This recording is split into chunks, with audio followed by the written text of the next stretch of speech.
So here's another topic that someone asked me to do a teaching on, and I also felt like this was a valid topic to be able to share with the body of Christ on how to address leaders that are in spiritual error and refuse to lead. So when a pastor is in error or when a leader is out of order, and when the clergy is too scared, too compromised, or too comfortable to say something. You see, the congregation is not supposed to sit there in silence like extras in a play that God had never cast them in. You see, the house of God is not run by celebrity culture. It's governed by truth. And truth belongs to the whole church, not just the top row with titles. And let me tell you why this matters, because a silent church becomes a sick church, and a sick church becomes a powerless church, and a powerless church becomes a playground for wolves. So when leadership won't confront leadership, the flock has a biblical right and responsibility to speak up, not to be messy, not to be rebellious, but to be holy. So let me teach you this. Number one, first, you must understand your biblical authority as a believer. See, correction is not a leadership-only ministry. It is a body ministry. Matthew chapter 18, verse 15 through 17. Jesus says, if your brother sins, go to him. He didn't say if your brother sins and you are licensed.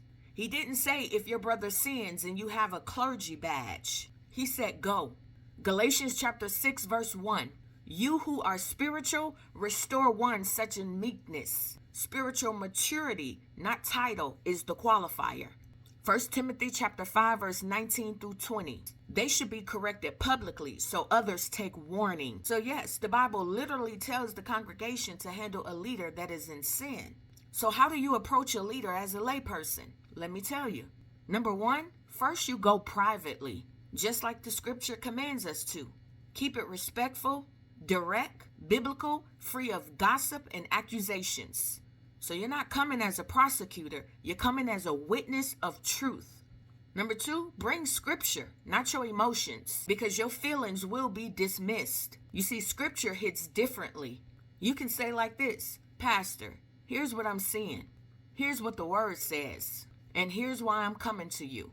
That's maturity and that's order. Number three, if they fuse correction, bring a witness. See, this is Bible, not attitude. Bring 1 to 2 spiritually mature believers who can confirm the concern and help communicate the issue without bias. Number 4, if they still refuse, then this becomes a public church matter. And this is where people get nervous. But Jesus said himself, the church has the divine right to protect the flock, confront wrongdoing, restore order, remove toxicity, and uphold righteousness. This is not rebellion. This is governance. This is kingdom.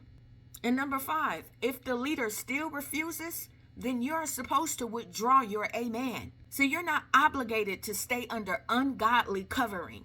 If leadership chooses pride over repentance, you see, God never told the congregation to sit there and swallow poison. And let me just shut this down now, because what this post is not, it's not disrespect, it's not rebellion, it's not touch not my anointed, it's not church hurt behavior, and it's not mutiny. This is biblical accountability, period. This is the ministry etiquette and protocol that's not taught in many churches today. See, you're not touching the anointed. You're touching the behavior that the anointed person is refusing to confront. And here's why the congregation must speak up.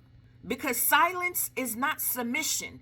It's participation. That means you're in agreement with what your pastor is doing.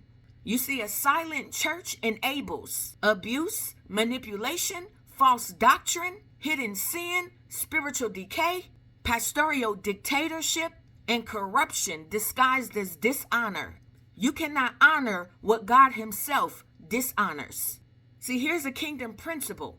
Everyone that's in the body has a responsibility to guard the purity of the house, not to overthrow leadership, but to uphold righteousness when leadership drops the ball. God doesn't run a monarchy. He runs a body. If the head won't move, then the body still has a voice. And at the end of the day, a church that doesn't correct leaders is a church that will eventually bury its credibility. Accountability is not a threat to leadership. It's the protection of leadership. You see, a real leader welcomes correction. A counterfeit leader fears it. And if the shepherd refuses to listen, sometimes it's the sheep that has to bleat loud enough to wake the house up. Yep, I said it.